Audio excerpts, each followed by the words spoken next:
mala kenyam kanasan content barwa shimiling en gwasa me angut kan kore waje ban linga kwi gambela ka kwi kor nana to re wiki tan kama kot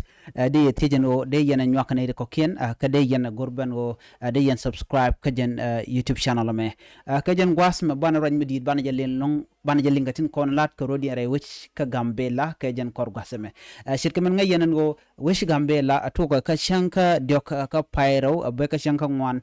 ka pyro shipin chamal shala do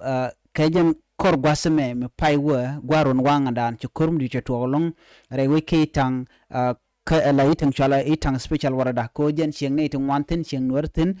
siang bertin ka siang nasan chal ka shay ni siang tin ba ere witin wini ka ne itang wan to goal siang tin nan ko rana chukulu to wok ber shala do shika nuer shikan kama ka we shal kama kot shika jen panken kan ber shika woni re wich lo shikan ko wodot amenok chala do shikan horo shikan ganak gwasa danen ken nan kanokten china churin koren chala do ko to chaga jek ajen dana chora lat ke jen siang wala ka siang wan ka pairo ron kina daru jen dang rawi dong wan ka jen gwas me chala do kurshid le met ke chedit kwala gorono de manda le ro de jangat chala do shi kume mala kume gambel shi win wini ko banaz be korech chirgam ngai ken woni siang mi shi kurcha tok la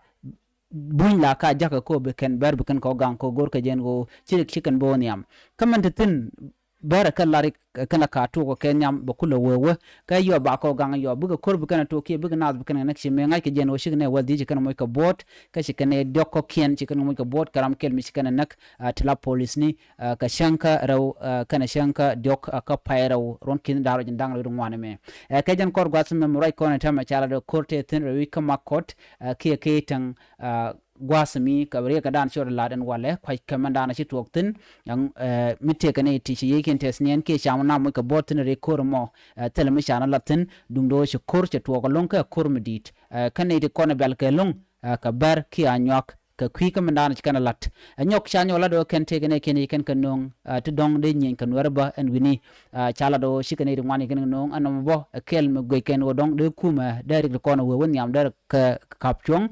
ko kan la kane ken wan nong ko nan nong ka poshala ka South Sudan ko biga binyen kan wer shi kame kan lat ka pai baro e dane shewe ajele dande ko linga jen gwas me gore jin mi nyonas ko ken kono kono dating kono talk tin lat ko re weka gambel de kon kalinga gwa bi goro jin bi subscribe ka bi notification bell bo bi jetwain ko bled content be timbe ni kan long bi akalin ko kor gwasan be ajenda dande ko linga jen gwas me ko ki gambella ka shanka ngwan ka payre ron kin dara urjen dangal ron wan bi atakamal nyoka nas ko ken ko subscribe bye bye